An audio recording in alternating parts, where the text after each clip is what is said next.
আউযুবিল্লাহি মিনাশ শাইতানির রাজিম বিসমিল্লাহির রহমানির রহিম। আল্লাহুম্মা সাল্লি আলা মুহাম্মাদি ওয়া আলা আলি মুহাম্মাদ কামা সাল্লাইতা আলা ইব্রাহিম ওয়া আলা আলি ইব্রাহিম ইন্নাকা হামিদুম মাজিদ। আল্লাহুম্মা বারিক আলা মুহাম্মাদি ওয়া আলা আলি মুহাম্মাদ কামা বারাকতা আলা ইব্রাহিম ওয়া আলা আলি ইব্রাহিম ইন্নাকা হামিদুম মাজিদ। রব্বি জিদনি ইলমা রব্বি জিদনি ইলমা রব্বি জিদনি ইলমা রব্বি ইশরাহ লি সাদরি ওয়া ইয়াসসির লি আমরি ওয়াহলুল উকদাতাম মিন লিসানি ইয়াফকাহু কাওলি।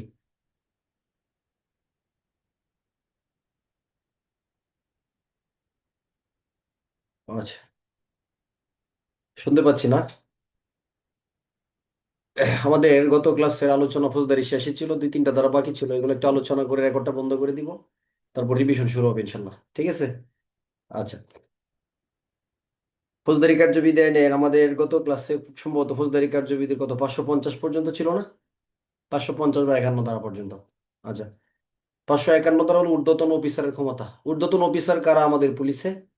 এএসপি থেকে ঊর্ধ্বতন যারা তারা, তাই না? এএসপি থেকে ঊর্ধ্বতন যারা, এএসপির উপরে যারা, তারা হলো ঊর্ধ্বতন পদের পুলিশ অফিসার। এটা কোনো আলোচনা ছিল, যাই হোক। তাহলে তারা কি ক্ষমতা প্রয়োগ করতে পারবে? ঊর্ধ্বতন অফিসার যে ক্ষমতা প্রয়োগ করতে পারবে, কি ক্ষমতা এবং এই ক্ষমতা কোন এলাকার জন্য প্রযোজ্য হবে, তাই না? তাহলে ঊর্ধ্বতন অফিসার যে ক্ষমতাটা প্রয়োগ করবে, এটা হলো থানার ভারপ্রাপ্ত কর্মকর্তার ক্ষমতা। থানার ভারপ্রাপ্ত কর্মকর্তার কি ক্ষমতা আছে জানেন না? যদি আপনাকে একটা 10 নম্বরের প্রশ্ন দিয়ে দেয় যে ফৌজদারি কার্যবিধি আইন অনুসারে থানার ভারপ্রাপ্ত কর্মকর্তার ক্ষমতা সম্পর্কে লিখুন, লেখে শেষ করতে পারবেন? শেষ করতে পারবেন? শেষ করা যাবে না। এটা মানে পুরা ফৌজদারি সবই ফৌজদারি কার্যবিধি আইনের যত ক্ষমতা দেয়া আছে, পদ্ধতি দেয়া আছে, সব কার আছে? তল্লাশির ক্ষমতা, বিনা পরোয়ানায় তল্লাশির ক্ষমতা, নিজ এলাকায় ক্ষমতা, অন্য এলাকায় ক্ষমতা, গ্রেপ্তারের ক্ষমতা, সব ক্ষমতা তো তার আছে, আছে না? এর লেগে শেষ করা যাবে না। বেআইনি সমাবেশ ছত্রভঙ্গের ক্ষমতা দিয়ে দিল যে থানার ফৌজদারি কার্যবিধি আইনের বিধান অনুসারে থানার ভারপ্রাপ্ত কর্মকর্তা ক্ষমতা সম্পর্কে আপনি 10টি ক্ষমতা চিহ্নিত করুন। পারবেন না তাহলে? কারণ অনেকগুলো, এই যে 55 দ্বারা এক ধরনের ক্ষমতা, 54 দ্বারা এক ধরনের ক্ষমতা, 127 দ্বারা এক ধরনের ক্ষমতা, 128-এ ক্ষমতা, 165 ক্ষমতা, 166 ক্ষমতা, তাই কি না? আর যদি আপনার মনে না থাকে, তাহলে যে বিনা পরোয়ানায় যে ধারাগুলো গ্রেপ্তার করতে পারে, প্রত্যেকটা দ্বারা কি ওসি সাহেব পারে কি না? পারে কিন্তু। ওইগুলা দিয়ে বিনা পরোয়ানায় গ্রেপ্তারের ধারাগুলো যদি লিখে দিয়ে দেন, তবু কিন্তু ওনার ক্ষমতাগুলো কি হয়ে যাবে? চিহ্নিত হয়ে যাবে। আচ্ছা, যাই হোক। তাহলে থানার ভারপ্রাপ্ত কর্মকর্তা যে ক্ষমতাটা প্রয়োগ করতে পারেন, তার ঊর্ধ্বতন পদের সকল অফিসার এই ক্ষমতা প্রয়োগ করতে পারেন যদি, বলেন যদি কি, যদি কি, যদি ওই এলাকায় তিনি নিয়োজিত থাকেন। যদি ওই এলাকায় তিনি কি থাকেন? নিয়োজিত থাকেন। কোন এলাকায়? তাহলে আপনি ধরেন সিরাজগঞ্জ জেলায় কর্মরত আছেন থানার ভারপ্রাপ্ত কর্মকর্তা হিসেবে। তাহলে সিরাজগঞ্জ জেলার পুলিশ সুপার সমগ্র সিরাজগঞ্জের প্রত্যেকটা থানায় উনি ওই ওসির ক্ষমতা প্রয়োগ করতে পারবে না? পারবে কি না? পারবে, তাই না? আচ্ছা, এখন ধরেন সিরাজগঞ্জের ধরেন সদর সার্কেল যিনি আছে, উনি ইচ্ছা করলে সমস্ত থানার ওসির ক্ষমতা প্রয়োগ করতে পারবে? পারবে? পারবে না, কারণ উনি পুরা জেলার জন্য তিনি নিয়োজিত না, তার একটা সার্কেল আছে। তিনি যে সার্কেলে আছে ওই এলাকার ভিতরে ওসি, ধরেন 3টা থানা নিয়ে যদি হইলো, বা 2টা থানা নিয়ে হইলো, বা এক থানা নিয়ে সার্কেল হয় অনেক সময়, হয় না? একটা থানা নিয়ে একটা সার্কেল হয় কিন্তু। তাহলে সেই ক্ষেত্রে তিনি শুধুমাত্র ওইখানেই ওই ওসির ক্ষমতাটা প্রয়োগ করতে পারবেন। এটা হলো ঊর্ধ্বতন অফিসারের ক্ষমতা। এটা কিন্তু প্রশ্নের ক্ষেত্রে আপনার বিভিন্ন কাজে লাগে যে কারা কারা আপনার এই বিভিন্ন প্রশ্ন আসবে যে কারাই তল্লাশি করতে পারেন, এই কাজ করতে পারেন, কোন কোন পদের অফিসার এই তল্লাশি করতে পারেন, এজাহার নিতে পারেন। তাহলে সেই ক্ষেত্রে ইন্সপেক্টর তো পারবে, সাব ইন্সপেক্টর পিআরবির বিধান অনুসারে পারবে, এএসআইও পারবে প্রবিধানের রুলস অনুসারে। ফৌজদারি কার্যবিধির 551 দ্বারাই ঊর্ধ্বতন অফিসারও কি করতে পারবে? এজাহার গ্রহণ করতে পারবে। কি হিসেবে? ওসির ক্ষমতা পায়। আচ্ছা, 552 দ্বারা, তাহলে কোনো পুরুষ না কোনো নারী অথবা 16 বছরের কম বয়স্ক কোনো বালিকাকে যদি কি করা হয়? অপহরণ করা হয়, তাহলে এই বালিকার যারা অভিভাবক আছেন তারা যদি শপথ গ্রহণ পূর্বক কোনো মেট্রোপলিটন ম্যাজিস্ট্রেট, প্রথম শ্রেণীর ম্যাজিস্ট্রেট অথবা জেলা ম্যাজিস্ট্রেটের কাছে কি করে? নালিশ করে, শপথ গ্রহণ পূর্বক নালিশ করে, তাহলে এই ম্যাজিস্ট্রেট কি করবেন? এই বালিকাকে বা এই মহিলাকে তার যে অভিভাবক তার কাছে ফেরত দেওয়ার জন্য নির্দেশ প্রদান করতে পারবেন, অথবা তিনি ক্ষমতা প্রয়োগ করে বাধ্য করতে পারবেন। কি ক্ষমতা? তিনি এটার জন্য ফৌজদারি কার্যবিধি আইনে একটা পরোয়ানা প্রদান করতে পারবেন। এই পরোয়ানা কত দ্বারা পরোয়ানা হবে? আক্কাস আলী ভাই, ধরেন কোনো নারীকে অপহরণ করা হয়েছে, তাই না? অথবা 16 বছরের কম বয়স্ক বালিকাকে অপহরণ করা হয়েছে, ম্যাজিস্ট্রেটের কাছে গিয়ে নালিশ করা হয়েছে, তাহলে তাকে তার অভিভাবকের কাছে, স্বামীর কাছে, পিতার কাছে ফেরত দেওয়ার জন্য আদেশ প্রদান করতে পারবে, অথবা ক্ষমতা প্রয়োগ করে বাধ্য করতে পারবে। এই জন্য ম্যাজিস্ট্রেট এটা কি করতে পারবে? পরোয়ানা প্রদান করতে পারে। এই পরোয়ানা কত দ্বারাই হবে? 96, 98, 99 ক নাকি 100 দ্বারা? 100 দ্বারা। ফৌজদারি কার্যবিধির 552 ধারার সাথে আপনার ইচ্ছা করলে ফৌজদারি কার্যবিধির 100 ধারার পরোয়ানা লিখতে পারেন, যদি প্রশ্নে ওই রকম রিলেটেড আর কি হয়। ঠিক আছে। আচ্ছা, তাহলে ফৌজদারি কার্যবিধি আইনের 552 ধারার আলোচনা কি? কোন নারীকে যদি অপহরণ করা হয়ে থাকে, অথবা কত বছরের কম বয়স্ক বালিকা?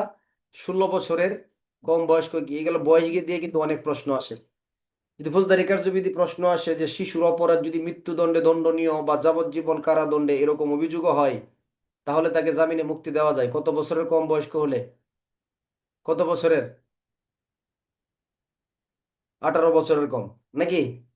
18, 16 বছরের কম। এটা একাধিকবার হয় এমসিকিউ কিন্তু। কত ধারা থেকে? ফৌজদারি কার্যবিধি আইনের 497-1 ধারা। হয়েছে না অনেকবার প্রশ্ন? এরকম বয়স দিয়ে কিন্তু অনেক প্রশ্ন হিসেবে প্রশ্ন হয়। আবার বয়সের ক্ষেত্রে, শিশুর জন্য বয়সের ক্ষেত্রে কিন্তু অনেক জায়গায় অনেক রকম কথা বলা আছে। তবে অধিকাংশ জায়গায় যেটা এবং সর্বশেষ যেটা, শিশুর বয়স কত? বাংলাদেশে কত বছর বয়স হলে শিশু হবে? 18 বছরের নিচে যারা, তারা কি শিশু? কারণ সর্বশেষ যেটা সংশোধিত আইন, নারী শিশুর আগেও যেগুলা, পরবর্তীতে যেগুলা, শিশু আইন 2013, 18 বছরের নিম্নে যারা, তারা শিশু হিসেবে কি হবে? গণ্য হবে। এখন যদি বলি নারী হইতে গেলে কত বছরের বেশি বয়স হইতে হবে? নারী হইতে গেলে কে বলতে পারবেন? নারী হতে গেলে কত বছরের বেশি বয়স হইতে হবে? হুম?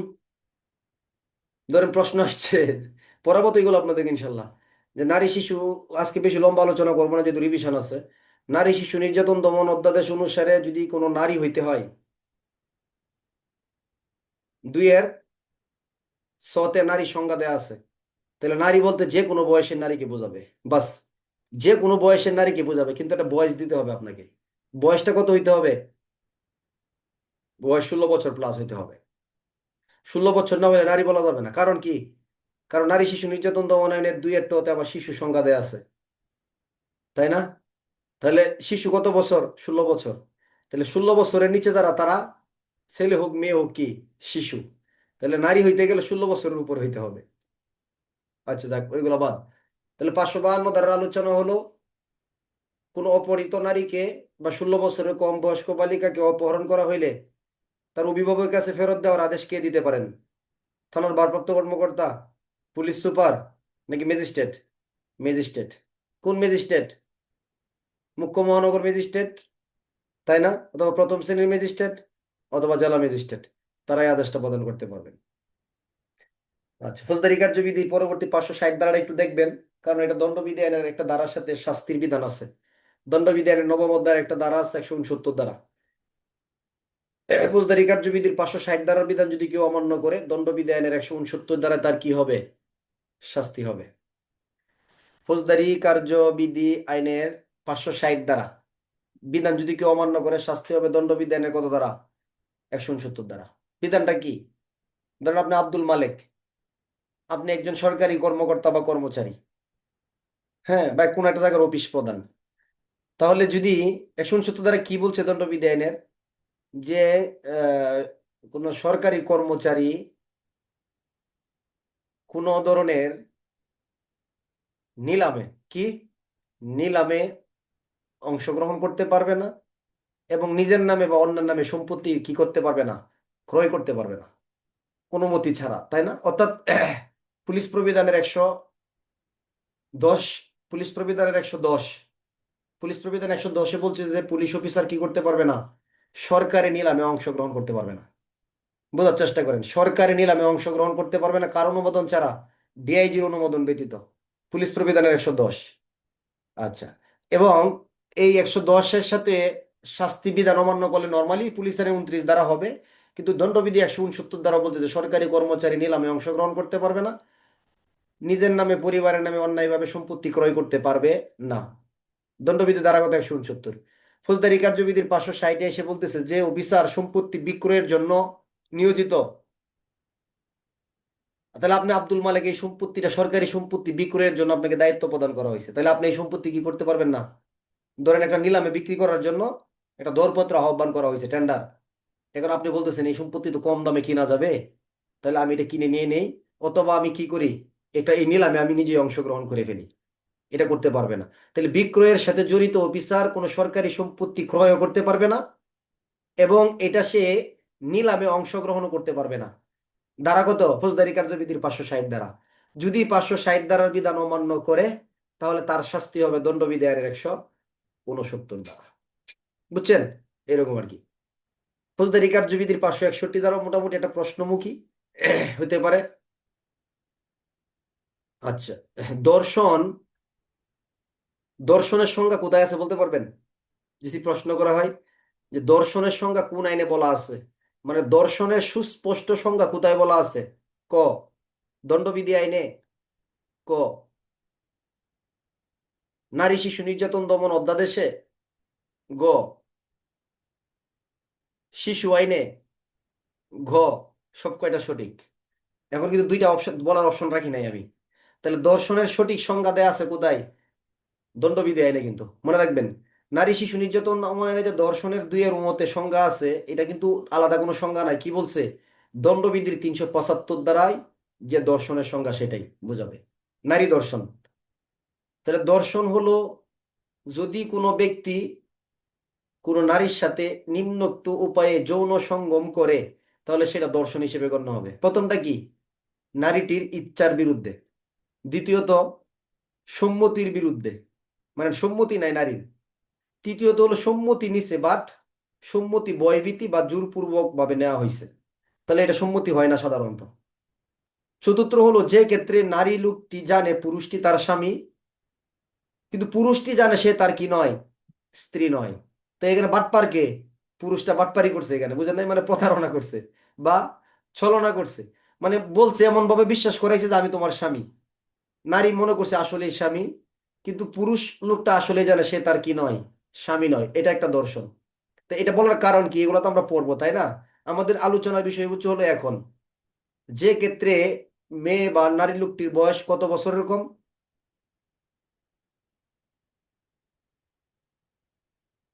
14 বছরের কম, নাকি?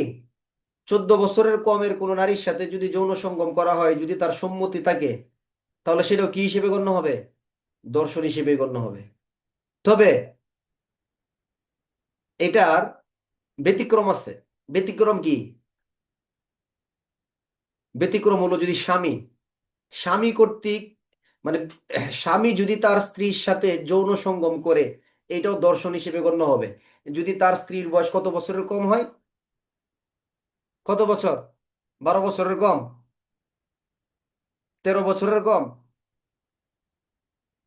কত বছরের কম? 13 বছরের কম হলে। কত বছর? 13 বছরের কম হলে। তার মানে স্বামী স্ত্রী হিসেবে তারা একসাথে যৌন সঙ্গম করছে, কিন্তু এটা দর্শন হবে যদি তার বয়স কত বছর হয়? 13 বছরের কম হয়। এটাও দর্শন হিসেবে কি হবে? গণ্য হবে। আর ব্যাখ্যাতে বলতেছে দর্শনের ক্ষেত্রে অনুপ্রবেশী দর্শনের যথেষ্ট অপরাধ হিসেবে কি হবে? গণ্য হবে। যাক, ব্যাখ্যা আজকে আমরা যাবো না। তার মানে স্বামী কি, স্বামী স্ত্রীর সাথে কি দর্শন হতে পারে? হতে পারে। কখন হতে পারে? যদি বয়স 13 বছরের কম হয়। তাহলে এই দর্শন সংক্রান্ত কোনো স্বামী স্ত্রীর দর্শনের অপরাধের কোনো অভিযোগ বা অপরাধ মুখ্য মহানগর বা মুখ্য বিচারিক ম্যাজিস্ট্রেট ব্যতীত আমলে নিবেন না। কি নিবেন না? মুখ্য মহানগর বা মুখ্য বিচারিক 561 এখানে 1 আছে, 1-এর ক ক আছে এবং 2 আছে। তাহলে 561-এর 1-এর কত বলতেছে? স্বামী যদি তার স্ত্রীকে দর্শন করে, তাহলে এই অপরাধ আমলে নিতে পারেন কে? মুখ্য মহানগর অথবা মুখ্য বিচারিক ম্যাজিস্ট্রেট যিনি, তিনি এই সংশ্লিষ্ট অপরাধ আমলে নিতে পারেন এবং এই ব্যক্তিকে অপরাধে বিচারের জন্য প্রেরণ করতে পারেন। এই দুইজন ছাড়া কি করতে পারবে না? পারবে না। দুয়ে বলতেছে এই ঘটনার জন্য যদি পুলিশ অফিসারকে তদন্তের জন্য আদেশ প্রদান করে, তাহলে সর্বনিম্ন কোন পদের হইতে হবে? এএসপি থেকে ঊর্ধ্বতন পদের হইতে হবে? সাব ইন্সপেক্টর থেকে উপরে হইতে হবে? নাকি এমন পদমর্যাদার অফিসার হইতে হবে যিনি কোন পদের নিম্নে নয়? একজন পুলিশ অফিসারকে নির্দেশ দিতে পারেন যিনি পুলিশ ইন্সপেক্টর পদের কি নয়, নিম্নে নয়। এমসিকিউ প্রশ্ন আসবে যে স্বামী যদি স্ত্রীকে ধর্ষণ করে এমন অপরাধের অভিযোগ যদি আদালতে গৃহীত হয়, আদালত যদি পুলিশকে তদন্তের আদেশ দেয়, পুলিশ তদন্ত করতে পারে, তবে কোন পদমর্যাদা হতে হবে বা নিম্নে নয়? তাহলে কে লাগবে? পুলিশ পরিদর্শক পদমর্যাদার অফিসার হইতে হবে। তাছাড়া এই ঘটনা তিনি তদন্ত করতে পারবে না। ঠিক আছে? ফৌজদারি কার্যবিধি আইনের 561 ধারা। তাহলে আমাদের আলোচ্য বিষয় কি? 561 ধারার আলোচনার বিষয়বস্তু কি? স্বামী এবং স্বামী যদি স্ত্রীকে ধর্ষণ করে তাহলে এই সম্পর্কে নিম্নের কোনটা সঠিক? মুখ্য মহানগর মুখ্য বিচারিক ম্যাজিস্ট্রেট ব্যতীত অপরাধ আমলে নেবেন না, অপরাধীকে বিচারের জন্য প্রেরণ করবেন না, ইন্সপেক্টরের নিম্নে কেউ তদন্ত করার আদেশ দিবেন না, নাকি সবকটাই সঠিক? সবকটাই সঠিক। ফৌজদারি কার্যবিধি আইনের 561 ধারা, 1 2 না নিলেও চলবে। এরপরে ফৌজদারি কার্যবিধি আইনের 561 কয় এখন পড়বো না, পরে আলোচনা করবো ইনশাল্লাহ। 565 ধারা সর্বশেষ ধারা ইনশাল্লাহ ফৌজদারি কার্যবিধি আইনের। হ্যাঁ, কত? 565 ধারা। সবচেয়ে কঠিন আইন হচ্ছে ফৌজদারি কার্যবিধি, সবচেয়ে পেছানো আইন হচ্ছে ফৌজদারি কার্যবিধি। যদি আপনার কাছে মনে হয় যে ফৌজদারি কার্যবিধি প্রথম পড়াতে আমরা 50% নিতে পারছেন, তাহলে আপনার জন্য ঠিক আছে, অসুবিধা নেই। মানে 50% পর্যন্ত নিতে হবে দখলে। এবং আমাদের এই 2 3 দিন রিভিশনে আরো কিছু চলে আসবে ইনশাল্লাহ, আশা করি আরো 20% ক্যাপচার হয়ে যাবে। পরবর্তীতে সারা বছর রিভিশনে আস্তে আস্তে এগুলো আসবে। যদি মনে করেন যে না, আমি প্রথমে একদম যেভাবে পড়াইছি এইভাবে নিয়ে নিতে পারছেন, এটা তো বিশেষ কিছু, এটা বিশেষ কিছু, এটা এটা সাধারণ ব্যতিক্রম, এটা স্বাভাবিক কিছু না কিন্তু, তাই না? এটা পসিবলও না কারো, এভাবে নেওয়া সম্ভব না একবার পরে। এটা আমরা বছরের পর বছর, 10 বছর, 11 বছর, 12 বছর ধরে গেলে এইগুলাই পড়তেছি। এখনো 2 4 5 দিন 10 দিন না দেখলে মনে হয় ভুলে যাচ্ছি। অতএব ঘাবড়ানোর কোনো কারণ নাই। এবং আপনি কি দেখবেন আস্তে আস্তে এই জায়গাগুলো আরো অনেক হালকা হয়ে গেছে, আবার অনেক জায়গা দেখবেন আমরা মাইনাস করে দিতে পারবো। ঠিক আছে? আবার টেকনিক্যালি কিছু জায়গা আবার নতুন করে যুক্ত হয়ে যাবে। ঠিক আছে, টেকনিক্যালি কিছু জায়গা যুক্ত হয়ে যাবে, তবে এটা চাপ হবে না আপনার ইনশাল্লাহ। আচ্ছা, এটার জন্য আপনার এই পড়াগুলোর জন্য যদি মনে করেন যে এরকম একটা পরিবেশ আপনার মনে সৃষ্টি হয় যে এই লোকটা এত বেশি কেন পড়াচ্ছে, বা আমার প্রতি যদি বিরক্ত হন বা আমাকে যদি দায়ী করে ফেলেন, তাহলে কিন্তু আপনি হেরে যাবেন। বিষয়টা এরকম না, এটা কিন্তু আপনার জন্য শুধুমাত্র। কিসের জন্য? শুধুমাত্র আপনার জন্যই আপনাকে পড়তে হবে। তাহলে আমার সাথে রাগ দেখায় বা আমার প্রতি অভিমান করে কিন্তু কোনো লাভ আপনার হবে না। বুঝছেন? লাভ হবে না কিন্তু। পড়তে হবে আপনাকে, পড়ে পদোন্নতি নিতে হবে। এর বিকল্প কোনো রাস্তা নাই। আচ্ছা, তাহলে ফৌজদারি কার্যবিধির সর্বশেষ ধারা হলো 565 ধারা, যেটা হলো আমরা বর্ধিত দণ্ড ধারা তো হয়তো পড়া হয় নাই। কোনো ব্যক্তির অপরাধ একবার করার পরে পরের বার যদি এই অপরাধটা আবার করে তাহলে শাস্তি বেশি হবে। দণ্ডবিধির 75 ধারা এই জায়গাটাকে বলা হয় কি? সাধারণ ব্যতিক্রম, নাকি? না, বর্ধিত দণ্ড। কি বলা হয়? বর্ধিত দণ্ড। তাহলে বর্ধিত দণ্ড কাকে প্রদান করা হয়? যে ব্যক্তির অপরাধ গুরুতর প্রকৃতির তাকে প্রদান করা হয়, যে ব্যক্তির অপরাধটা সরকার বিরোধী তাকে প্রদান করা হয়, যে ব্যক্তি পূর্বে অপরাধ করে পরে একই অপরাধ করে তাকে প্রদান করা হয়। বৃত্ত কিন্তু আপনি ভরাট করে ফেলছেন, কিন্তু উত্তর কিন্তু আসে নাই। ঘতে গিয়ে লেখা আছে যে ব্যক্তি দণ্ডবিধির 12 17 অধ্যায়ের অপরাধ একবার করে আবার করে তাকে প্রদান করা হয়। তাহলে 4 নাম্বার না দেখে যে 3 নাম্বারে বৃত্ত ভরাট করলেন, তাহলে আপনার প্রশ্ন ভুল হয়ে গেল। ভুল হয়েছে না বলেন? একবার অপরাধ করলে পরের বার অপরাধ করলে সব অধ্যায়ের জন্য তো এই কথা নাই। আপনি দণ্ডবিধি আইনের 8ম অধ্যায়ের অপরাধ একবার করে আবার করছেন, বর্ধিত দণ্ড দেওয়া যাবে না। তাহলে কোন অপরাধ? দণ্ডবিধির 12 অধ্যায় 17 অধ্যায়ের অপরাধগুলো হইতে হবে। অথবা দণ্ডবিধি আইনের 489 ক খ গ ঘ কি সম্পর্কিত? ওই যে আপনার জাল নোট সম্পর্কিত যে অপরাধগুলো আছে এগুলোর জন্য হইতে হবে। ঠিক আছে? তাহলে তাকে বর্ধিত দণ্ড প্রদান করা হয়। এখন যে ব্যক্তিকে বর্ধিত দণ্ড প্রদান করা হবে কতটুক? দণ্ডবিধির 75 ধারা বলে পরবর্তীতে তাকে যাবজ্জীবন কারাদণ্ড যার মেয়াদ 10 বছর পর্যন্ত হতে পারে। ঠিক আছে? আচ্ছা, ফৌজদারি কার্যবিধি আইনের তাহলে 565-তে এই কথা কেন আসলো? এই কারণে আসছে যে যে ব্যক্তিকে বর্ধিত দণ্ড সম্পর্কে অনেক আলোচনা আছে, প্রবিধান কেন্দ্রিক আলোচনা আছে, দণ্ডবিধির আলোচনা আছে, ফৌজদারিতেও আলোচনা আছে। ফৌজদারিতে বর্ধিত দণ্ড নিয়ে আমরা 2টা ধারা ইতিমধ্যে পড়ে আসছি, মনে আছে? আপনি বলতে পারবেন? বলতে পারবেন হাত উঠান তো। যে বর্ধিত দণ্ড রিলেটেড 2টা ধারা পড়ে আসছি। কি কি 2টা ধারা? একটা হলো 221-এর 7, তাই না? যেন পরবর্তীতে তাকে ভিন্ন বা বর্ধিত দণ্ড দেওয়া যায়। আরেকটা হলো কত, 265 ঠ, আছে না এরকম, এই সাথে রিলেটেড আলোচনা। আচ্ছা, এখন ফৌজদারি কার্যবিধির 565 বলতেছে, যদি কোনো ব্যক্তি দণ্ডবিধির 215, 489 ক, ক, গ, 12, 17 অধ্যায়ের একবার অপরাধ গুলা করার পর আবার করে, তাহলে তাকে বর্ধিত দণ্ড সাধারণত প্রদান করা যাবে।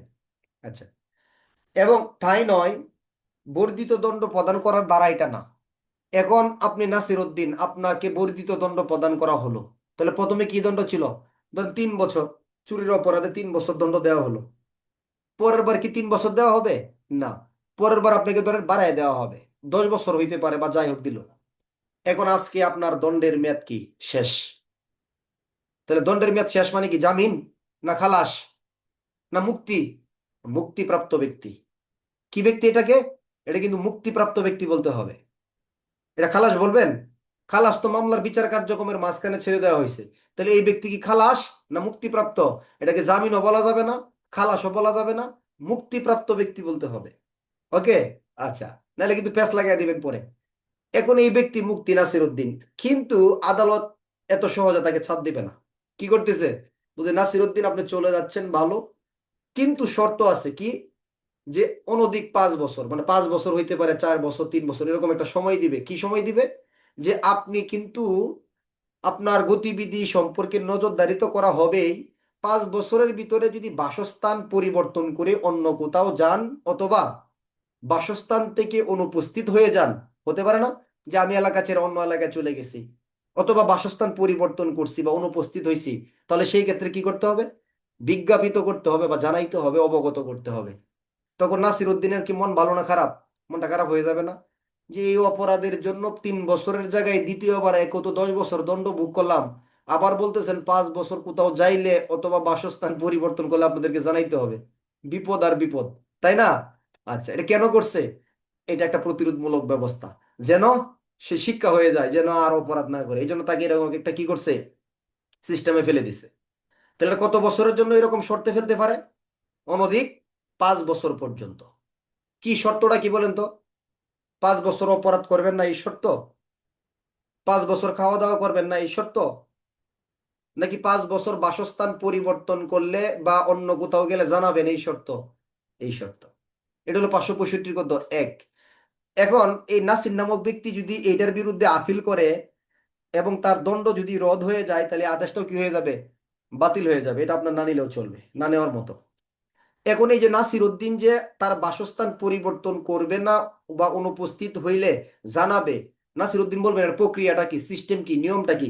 তাহলে এই সম্পর্কে একটা নীতিমালা করে দিবে 565 কততে, 3-এ, যে এই বিষয় সম্পর্কে সরকার একটা কি করবে, বিধিবিধান প্রণয়ন করবে। 565 কত, 3-এ, যে আপনি বাসস্থান থেকে যাবেন, ঠিক আছে যান, আশেপাশে যাইতে পারেন, জানাইতে হবে না, কিন্তু আপনার থানা শহর ছেড়ে অন্য কোথাও গেলে জানাবেন, অথবা বাসস্থান পরিবর্তন করবেন অন্য কোনো এলাকায় চলে গেলে, আপনার পাশে আরেকটা বাড়ি করছেন, জানানোর দরকার নাই, অন্য এলাকায় গিয়ে করছেন, জানাইতে হবে। এখন এই ব্যক্তি যখন মুক্তিপ্রাপ্ত, তখন মুক্তিপ্রাপ্ত ব্যক্তিকে কি পুলিশ নিরীক্ষণে রাখবে না? অবজারভেশন রাখবে কিনা? রাখবে। তখন যদি দেখে এই নাসির কি করছে, 565-3-এর যে নীতিটা, নীতিটা কি করে ফেলছে, অমান্য করে ফেলছে, আবার কি করে নাই, এই সম্পর্কে সে জানাই নাই, তখন ফৌজদারি কার্যবিধি আইনের 54-10 দ্বারাই যে কোনো পুলিশ অফিসার তাকে বিনা পরোয়ানায় কি করতে পারবে, যে কোনো পুলিশ অফিসার তাকে বিনা পরোয়ানায় গ্রেপ্তার করতে পারবে। পড়ে আসছেন আমরা? তাহলে দেখেন এই দ্বারাই কি এরকম কোনো কথা পাইছেন যে পুলিশ অফিসার বিনা পরোয়ানায় গ্রেপ্তার করতে পারে? এখানে ফৌজদারি কার্যবিধির 565-3 দ্বারাই, এটা হলো বিধিবিধান বা নীতিমালা প্রণয়ন, এটা বিনা পরোয়ানায় গ্রেপ্তার করার সুযোগ নাই। কিন্তু এই বিধানটা যদি সে অমান্য করে, তাহলে তাকে বিনা পরোয়ানায় গ্রেপ্তার করতে পারবে যে কোনো পুলিশ অফিসার। ধারাগত 54-10। তাহলে আজকের পর থেকে আর কোনোদিন বলবেন না যে 565 দ্বারাই বিনা পরোয়ানায় গ্রেপ্তার করা যায়। মনে থাকবে? বলবেন এটা? কি রে? এটা বলার কোনো সুযোগ নাই। তাহলে 54-10 দ্বারা গ্রেপ্তারটা কেন করতেছে? ফৌজদারি কার্যবিধির 565-3 ধারার বিধানটা যদি সে কি করে, অমান্য করে। তাহলে 3 ধারার বিধানটা যদি সে অমান্য করে,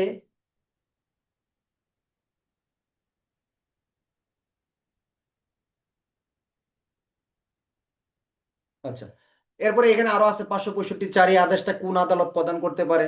এই আদেশটা প্রদান করতে পারে আপিল বা রিভিশনের আপিল অথবা রিভিশনের ক্ষমতা প্রয়োগের হাইকোর্ট বিভাগে এই আদেশটা প্রদান করতে পারে, এটাও লাগবে না। কিন্তু 565 পাঁচটা একটু প্রশ্নের জন্য আমরা নিয়ে নিব, 565 পাঁচটা একটু নিব। এখন তাকে যে গ্রেপ্তার করবে, তাহলে তার জন্য বিচার হবে না? এখন তার শাস্তি হবে কত দ্বারাই, কেউ বলতে পারবেন? এই যে 565 দ্বারাই যে সে আদেশটা অমান্য করলো, 54 দ্বারাই 10 দ্বারাই যে তাকে গ্রেপ্তার করলো, তার শাস্তি হবে না? তার শাস্তি হবে কোথায়, কে বলতে পারবেন? তার শাস্তি হবে আপনার দণ্ডবিধি আইনের 176 দ্বারা। কত দ্বারা? দণ্ডবিধি আইনের 176 দ্বারাই তার শাস্তি হবে, মনে রাখবেন। দণ্ডবিধি আইন 176 দ্বারাই তিনটা কারণে শাস্তি প্রদান করা হয়। সরকারি কর্মচারীকে তথ্য প্রদানে বাধ্য ব্যক্তি কর্তৃক যদি তথ্য প্রদান না করে, যদি কোনো অপরাধের তথ্য প্রদান না করে, যদি 565 ধারার বিধান কোনো ব্যক্তি অমান্য করে সংবাদ বা তথ্য প্রদান না করে, তাহলে তিনটা কারণে তার শাস্তি হয় দণ্ডবিধান 176 দ্বারা।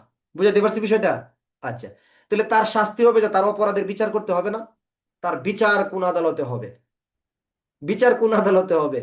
565 বলতেছে তার বিচার হবে সর্বশেষ যে ঠিকানাটা অবগত করছিল না, সর্বশেষ তো একটা ঠিকানা সে জানাইছিল, ওই ঠিকানা যে আদালতের অধীন, সেই আদালতেই তার কি হবে, অনুসন্ধান এবং বিচার কার্যক্রম পরিচালিত হবে। 565 কত? 5। তাহলে 565 দিয়ে কিরকম প্রশ্ন হবে জানেন?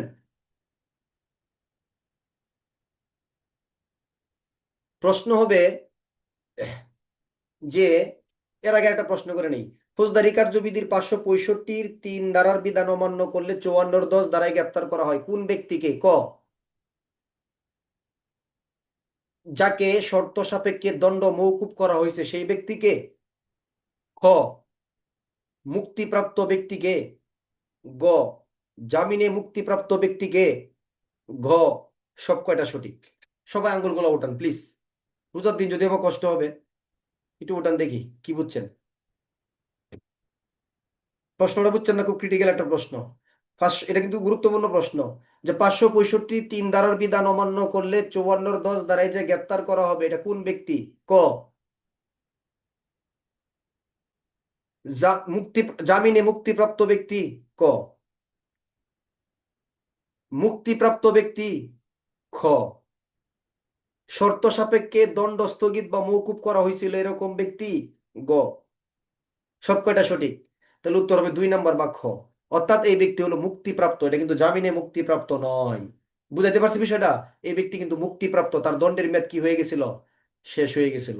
কিন্তু দণ্ড হ্রাসের শর্ত অমান্য করছে, তাকে গ্রেপ্তার করছেন কত ধারায়? 401-3 ধারায়। 401 কত ধারায়? 3 ধারায়। ঠিক আছে, বুঝতে পারছেন? তাহলে ও এখন যে 565 প্রশ্নটা কি করবে? প্রশ্ন করবে যে পূর্বে পূর্বে দণ্ডিত অপরাধী গণের ঠিকানা অবগত করার আদেশ সম্পর্কে লিখুন। তাহলে ঠিকানা অবগত করার আদেশ এবং নীতিমালা হলো 565-1 এবং 3। এই আদেশ অমান্য করলে গ্রেপ্তারের বিধান সম্পর্কে লিখুন। গ্রেপ্তার হলো 54-10। তার বিচারের স্থান সম্পর্কে লিখুন। বিচারের স্থান হলো 565-5। আমি রেকর্ডটা বন্ধ করে দিলাম। ঠিক আছে, আবার তো রিভিশন আসতেছে এগুলো, আমরা 1 ধারা থেকে আবার রিভিশন শুরু করবো ইনশাল্লাহ। আমি রেকর্ডটা বন্ধ করে দিচ্ছি।